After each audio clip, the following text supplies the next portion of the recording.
Hi, my dear students. Welcome to Umechandra Police Academy. This is Kadam Ramesh, faculty in history. We know very well our Umechandra Academy ఈ సంస్థను ప్రారంభించి 2014 సంవత్సరంలో ప్రారంభించినప్పటి నుంచి ఇప్పటి వరకు కూడా దేదీప్యమానంగా వేలాది మంది విద్యార్థులను పోలీస్ ఆఫీసర్లుగా తయారు చేస్తున్నటువంటి సంస్థలలో మన ఉమేశ్చంద్ర పోలీస్ అకాడమీ రెండు రాష్ట్రాలలో కూడా అపారమైనటువంటి అనుభవజ్ఞులైనటువంటి మన యొక్క Kondaveeti Anjubabu and also the another one more important director మన యొక్క అమర్నాథ్ వాళ్ళ సారథ్యంలో జరుగుతున్నటువంటి ఉమేశ్చంద్ర పోలీస్ అకాడమీ ఇందులో అపారమైనటువంటి అనుభవస్తులైనటువంటి మన యొక్క ఫ్యాకల్టీస్ అనేటువంటి వాళ్ళు ఉన్నారు. చిన్న పేద పిల్లలకు గ్రామీణ ప్రాంత విద్యార్థులపైన నాన్ మ్యాథ్స్ విద్యార్థులపైన ప్రత్యేకమైనటువంటి శ్రద్ధ చూపి వేలాది మంది పేద విద్యార్థులను ఉద్యోగార్థులుగా తీర్చిదిద్దినటువంటి మన ఉమేశ్చంద్ర పోలీస్ అకాడమీ అని చెప్పేటందుకు చాలా హ్యాపీగా ఫీల్ అవుతున్నాము. బికాస్ ఈ డయాస్లో చెప్పేటువంటి ప్రతి వాళ్ళకు కూడా అపారమైనటువంటి అనుభవం ఉన్నది. విద్యార్థులను రత్నాలుగా తీర్చిదిద్దేటువంటి కోరిక ఉన్నటువంటి అధ్యాపక బృందం ఈ సంస్థలో పనిచేస్తున్నారు. చిన్న మీరు ఈ అవకాశాన్ని చక్కగా ఉపయోగించుకొని రాబోయే మన తెలంగాణ మరియు ఆంధ్రప్రదేశ్ రెండు రాష్ట్రాలలో నోటిఫికేషన్లు అనేటువంటి వస్తున్నాయి కాబట్టి వాటికి మీరందరూ కూడా సిద్ధమై రేపు జూన్ 2వ తారీఖు తెలంగాణ రాష్ట్ర ఆవిర్భావ దినోత్సవ సందర్భంగా ప్రభుత్వం వాళ్ళు విడుదల చేసేటువంటి నోటిఫికేషన్లు కావచ్చు అవన్నింటిని దృష్టిలో ఉంచుకొని మన ఉమేశ్చంద్ర పోలీస్ అకాడమీ కొత్త బ్యాచ్ అనేటువంటి దాన్ని ప్రారంభిస్తున్నది. ఆ కొత్త బ్యాచ్లో మీ యొక్క ప్రవేశాన్ని పొంది ఉద్యోగాన్ని సాధించి మీ తల్లిదండ్రులకు ఒక కానుక మీరు ఇవ్వండి. మన పేదల యొక్క మన యొక్క బాధలను పోవాలంటే ఖచ్చితంగా ఒక ఉద్యోగం అనేటువంటిది మనకు చాలా అవసరం. కష్టే ఫలి శ్రమని ఆయుధం అయితే విజయం మన బానిస అవుతుంది అనేటువంటి ఒక సూత్రం ఏదైతే ఉన్నదో దానికి మనం అందరం కూడా నిలువెత్తు రూపం కావాలి. మీరందరూ కూడా ఒక్కసారి ఆలోచించి ఈ ఉమేశ్చంద్ర పోలీస్ అకాడమీలో మీ యొక్క ప్రవేశాన్ని పొంది ఉద్యోగార్థులుగా పోలీసు వ్యవస్థలోనే మీరు ఒక మంచి ఉద్యోగం సాధించాలనేటువంటి పట్టుదల ఉంటే ఖచ్చితంగా ఈ ఆర్గనైజేషన్లో రండి. ఓకేనా? రైట్ మై డియర్ స్టూడెంట్స్, ఇక్కడ ఉన్నటువంటి అపారమైనటువంటి అనుభవస్తులు ఈ డైరెక్టర్స్ కావచ్చు, ఇక్కడ ఫ్యాకల్టీ టీమ్స్ అనేటువంటిది మన కొండవీటి అంజుబాబు అన్న ఆధ్వర్యంలో చాలామంది విద్యార్థులు అనేటువంటి వాళ్ళు ఇక్కడ పోలీస్ ఆఫీసర్లుగా తీర్చిదిద్దబడ్డారు. మిత్రమా, ఇటు రెండు రాష్ట్రాలు not only Telangana not only Andhra Pradesh in central side ఎగ్జామినేషన్లో కూడా మన దగ్గర నుంచి వెళ్ళి ఉద్యోగాలు పొందినటువంటి వాళ్ళు ఉన్నారు. ఇక్కడ తర్ఫీదు, ఇక్కడ పరీక్షా పత్రం కూడా ఇక్కడ ప్రతి సండే కూడా ఎగ్జామినేషన్ నిర్వహించడం స్వయంగా మన యొక్క డైరెక్టర్ యొక్క సారథ్యంలో జరుగుతుంది. కాబట్టి మీరు ఖచ్చితంగా ఈ యొక్క అవకాశాన్ని సద్వినియోగం చేసుకొని మీ యొక్క జాయినింగ్ రేపు 2వ తారీఖు బ్యాచ్ అనేటువంటి ప్రారంభం అవుతుంది. కాబట్టి ఖచ్చితంగా మీరు ఈ యొక్క సంస్థలో జాయిన్ కాండి. చూడండి ఒకసారి, ఇది చాలా ఇంపార్టెంట్. మీకు ప్యాలియోలిథిక్లో, మెసోలిథిక్లో, నియోలిథిక్లో, ప్రాచీన శిలాయుగం, మధ్యశిలాయుగం, నవీన శిలాయుగం అని ప్రతిసారి కూడా మన సబ్ ఇన్స్పెక్టర్ ఆఫ్ పోలీస్లో మన ఫస్ట్ కంటెంట్ నుంచి వెళ్ళి ఒక్క క్వశ్చన్ మాత్రం అడుగుతున్నాడు. మీరు గన్ షాట్గా మీరు ఆన్సర్ చేయాలి దీనికి, ఈ దెబ్బకు. చూడండి ఒకసారి, match the following. The bread basket of Baluchistan. Which place called as the bread basket of Baluchistan? Double burial system, Gudiyam caves, Bhimbetka caves. చూడండి మిత్రమా, మ్యాచ్ ద ఫాలోయింగ్ ఏమంటున్నాడు? బలూచిస్తాన్ బ్రెడ్ బాస్కెట్ అంటే అంటే ఇక్కడ మీకు దయచేసి ఇక్కడ చూడండి, బ్రెడ్ బాస్కెట్ ఆఫ్ బెలూచిస్తాన్ అని దేన్ని అంటారంటే ఏ అంటే ఫస్ట్ దానికి చూడండి బిడ్డ, నేనైతే ఆప్షన్ మీకు డైరెక్ట్ పెట్టేస్తున్నాను. బ్లాక్ తీసుకుందాం దీనికి మనం. మెహర్గర్ అంటే 1C. అసలు ఈ మెహర్గర్ ఎక్కడుంది మీకు నాకు మీరు చెప్పాలా. Mehrgarh, the place Mehrgarh. ఒక్కొక్క ప్రాంతాన్ని మనం స్టాండర్డ్లో చదువుకోవాలి, యూపీఎస్సీ స్టాండర్డ్లో. ఏపీపీఎస్సీ, టీఎస్పీఎస్సీ ఎక్కడైనా కూడా మన క్లాస్ రూమ్లో ఖచ్చితంగా మీ నోట్స్లో ఈ సబ్జెక్ట్ అంతా ఉండాలి. అనుభవజ్ఞుల చేత మాత్రం ఇది సాధ్యమవుతుంది. దయచేసి మీరందరూ కూడా సుదూర ప్రాంతంలో ఉన్న విద్యార్థులు గమనించాలి. మంచిగా చదివి జాబ్ కొట్టుకోవాలి. ఈ నోటిఫికేషన్లో 2025 నోటిఫికేషన్లో 24-25 నోటిఫికేషన్లో మీరు గన్ షాట్గా మీరు 25లో మీరు నోటిఫికేషన్లో మీరు గన్ షాట్గా ఉద్యోగం సాధించాలంటే ప్రిపరేషన్ మొదలు పెట్టాల్సిందే బేటా. మేయర్ గారు ఎక్కడ ఉంది సార్ అంటే it is one of the historical land in our Indian sub continent. Indian sub continent అంటే భారత ఉపఖండంలో ఉన్నటువంటి ఒక భూభాగం బిడ్డ. ఇది 2 దేశాల నడుమ మధ్య ఉన్నది బిడ్డ.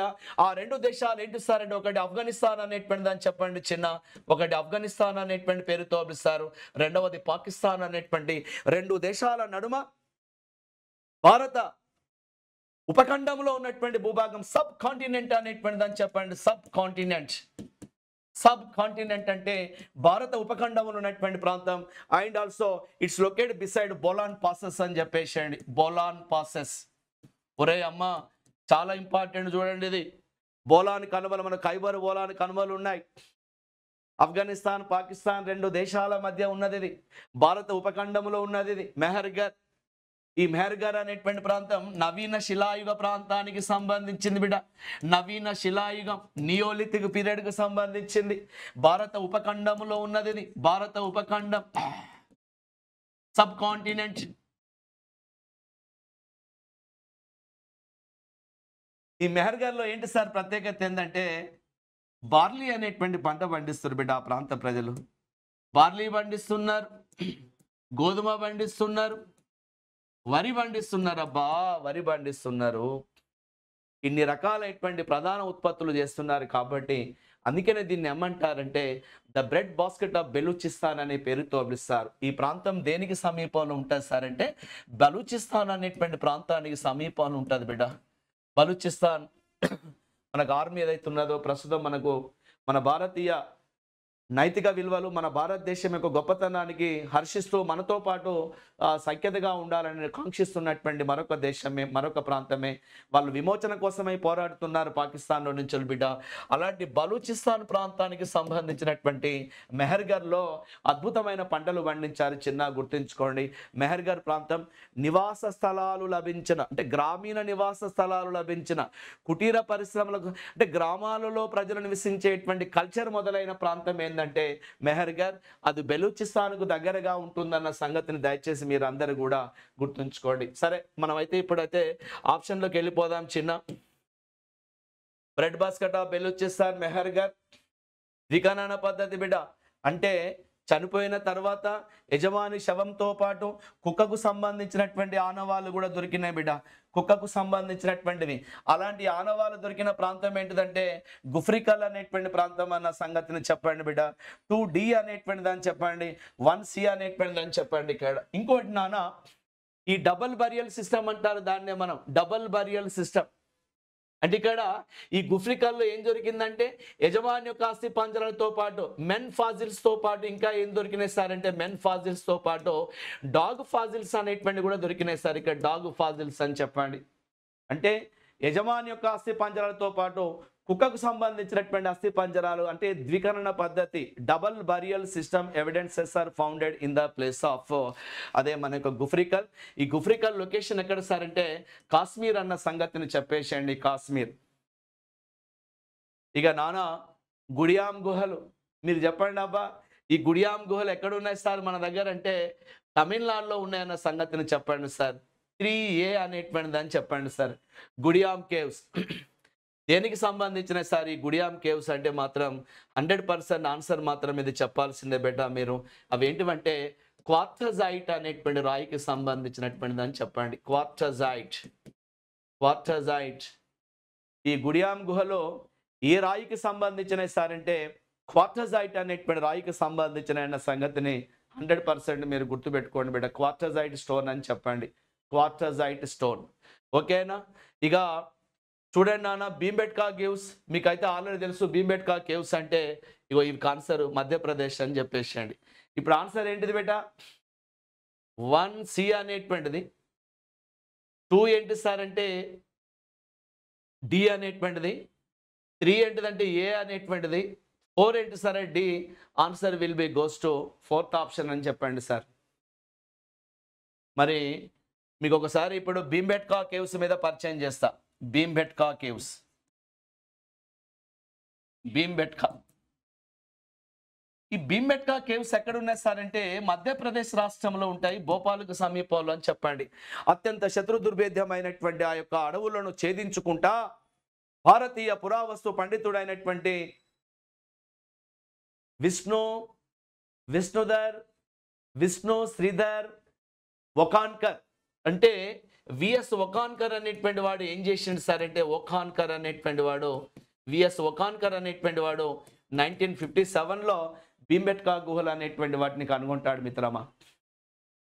ఈ భీంబెట్కా గుహలు అనేటువంటివి మధ్యప్రదేశ్ రాష్ట్రంలో ఉంటాయి, భోపాల్కు సమీపంలో అత్యంత శత్రు దుర్భేద్యమైనటువంటి అడవి ప్రాంతంలో ఉండేటువంటి గుహలను 1957లో వాటిని కనుగొంటే 2003లో వీటిని వరల్డ్ హెరిటేజ్ మాన్యుమెంట్ వాళ్ళు, యునెస్కో వాళ్ళు వీటిని ప్రపంచ వారసత్వ సంపదగా గుర్తించారు. The Bhimbetka caves are identified by world heritage monument by UNESCO అని చెప్పేసేయండి. ప్రపంచ వారసత్వ కట్టడాలలో 2003 సంవత్సరంలో భీంబెట్కా గుహలు అనేటువంటిది వచ్చినాయి. భీంబెట్కా గుహలు ఎక్కడుంటాయి సార్ అంటే మధ్యప్రదేశ్ అని చెప్పండి. భీంబెట్కా గుహల మీద మనం ప్యాలియోలిథిక్లో, మెసోలిథిక్లో, నియోలిథిక్లో అపారమైనటువంటి విషయాన్ని మనం డిస్కస్ చేసేద్దాం. మీరు ఈ ప్లాట్ఫామ్కి వస్తే ఖచ్చితంగా ఇవన్నీ విషయాలు మనకు ఖచ్చితంగా గుర్తుంటాయి చిన్న. దీనికి ఒకసారి నాకు ఆన్సర్ చూడండి. The word neolithic coined by, నవీన శిలాయుగం అనేటువంటి పదాన్ని ఉపయోగించినటువంటి వ్యక్తి ఎవరు అంటున్నాడు? Alexander Cunningham, Robert Bruce Foote, John Lubbock, none of these. నవీన శిలాయుగం,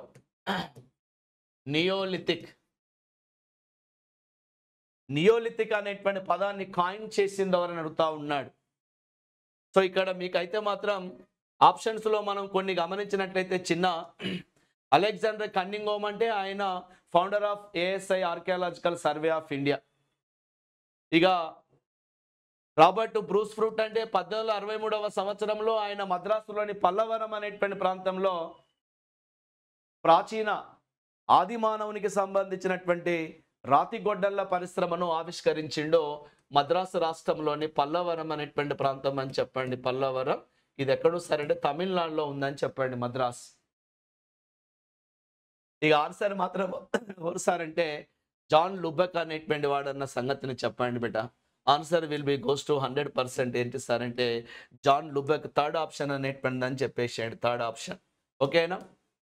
నవీన శిలాయుగం, ఈ నవీన శిలాయుగం బిడ్డ ఖచ్చితంగా మనకు 8000 నుంచి 4000 సంవత్సరాల వరకు క్రీస్తు పూర్వం, BC 8000 to 4000 between the Neolithic people period was origin. Neo ఇక్కడ ఉన్నటువంటి ప్రజల్ని ఏమంటారు, అక్కడ ప్రత్యేకత ఏంది? నవీన శిలాయుగ విప్లవం అనేటువంటి పేరుతో పిలుస్తారు. బికాస్ ఆది మానవుడు ఆహార సేకరణ నుంచి, ఆహారాన్ని సేకరించేటువంటి దశ నుంచి ఆహార ఉత్పత్తి దశ వరకు చేరుకున్నాడో ఈ ఆది మానవుడు అనేటువంటి వాడు. ఎన్ని మార్పులు వచ్చినాయి అబ్బా! వ్యవసాయాన్ని చేసుకున్నాడు, కుండల పైన బొమ్మలు వేశాడు, చిత్రాలు వేశాడు, అంతేకాకుండా నునుపైన వస్తువులు తయారు చేసుకున్నాడు, ఇంకా సంఘ జీవితాన్ని కొనసాగించాడు, వ్యవసాయంలో అపారమైనటువంటి విప్లవాలు సాధించాడు. పెను మార్పులు రావడం వల్ల ఆస్ట్రేలియా ప్రాంతానికి సంబంధించిన గార్టన్ చైల్డ్ అనేటువంటి వాడు ఏమంటాడంటే నవీన శిలాయుగ విప్లవం అనేటువంటి పేరుతో పిలుస్తారు. The revolution of the neolithic period, it was stated by Mister Gordon Childe and he penned beautiful book in the name of what happened in history. ఆయన ఒక బుక్ రాసిండబ్బా, వాట్ హ్యాపెండ్ ఇన్ హిస్టరీ అనేటువంటి పుస్తకంలో ఏం జరిగింది అసలు ఈ భారతదేశంలో అనేటువంటి దాంతో అద్భుతమైనటువంటి అపారమైనటువంటి విషయాలను పరిశీలించిన బిడ్డ. ఆయన లిపి పుట్టుకయే నాగరికత ఆవిర్భావానికి చిహ్నం అని చెప్పిండబ్బా. ఆయన మీద వచ్చేటంత ఉన్నది సబ్జెక్ట్, అపారమైనటువంటి విషయం ఉన్నది. దానిపైన మనం తర్వాత చూద్దాం. ఆన్సర్ అయితే దీనికి దానికి ఆన్సర్ జాన్ లుబెక్ అనేటువంటి వాడిని చెప్పేసాడు.